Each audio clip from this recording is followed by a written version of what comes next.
बहुत समय पहले की बात है। किसी नगर में एक बेहद प्रभावशाली महंत रहते थे। उनके पास शिक्षा लेने के लिए कई शिष्य आते थे। एक दिन एक शिष्य ने महंत से सवाल किया, स्वामी जी, आपके गुरु कौन है? आपने किस गुरु से शिक्षा प्राप्त की है? महंत शिष्य का सवाल सुनकर मुस्कुराए और बोले, मेरे हजारों गुरु हैं। यदि मैं उनके नाम गिनाने बैठ जाऊं तो शायद महीनों लग जाएंगे, लेकिन फिर भी मैं अपने 3 गुरुओं के बारे में तुम्हें जरूर बताऊंगा। मेरा पहला गुरु एक चोर था।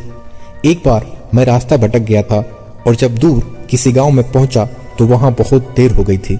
सब दुकानें और घर बंद हो चुके थे, लेकिन आखिरकार मुझे एक आदमी मिला जो एक दीवार में सेंध लगाने की कोशिश कर रहा था। मैंने उससे पूछा कि मैं कहाँ ठहर सकता हूँ, तो वह बोला कि आधी रात हो गई है, इस समय आपको कहीं आसरा मिलना बहुत मुश्किल होगा, लेकिन आप चाहें तो मेरे साथ ठहर सकते हैं। मैं एक चोर हूं और अगर एक चोर के साथ रहने में आपको कोई परेशानी नहीं होगी तो आप मेरे साथ रह सकते हैं। वह इतना प्यारा आदमी था कि मैं उसके साथ 1 महीने तक रह गया। वह हर रात मुझसे कहता कि मैं अपने काम पर जाता हूं, आप आराम करो, प्रार्थना करो।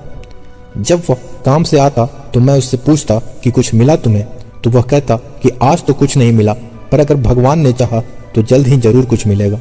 वह कभी निराश और उदास नहीं होता था, हमेशा मस्त रहता था।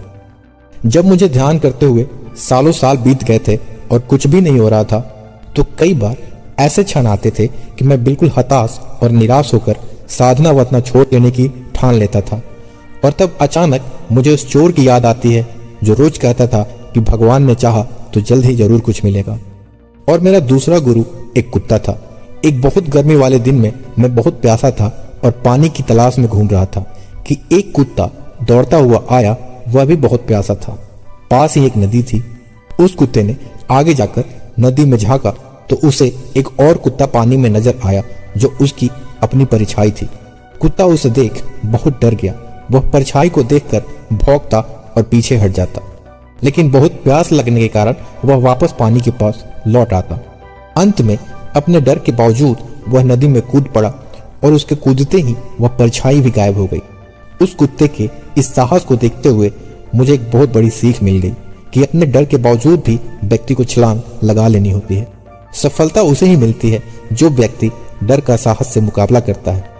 और मेरा तीसरा गुरु एक छोटा बच्चा है। जब मैं एक गांव से गुजर रहा था तो मैंने देखा कि एक छोटा बच्चा एक जलती हुई मोमबत्ती लेकर जा रहा था। वह पास के किसी गिरजाघर में मोमबत्ती रखने जा रहा था। मजाक में ही मैंने उससे पूछा कि क्या यह मोमबत्ती तुमने जलाई है? वह बोला, जी मैंने ही जलाई है। तो मैंने उससे कहा कि एक क्षण था जब यह मोमबत्ती बुझी हुई थी और फिर एक क्षण आया जब यह मोमबत्ती जल गई।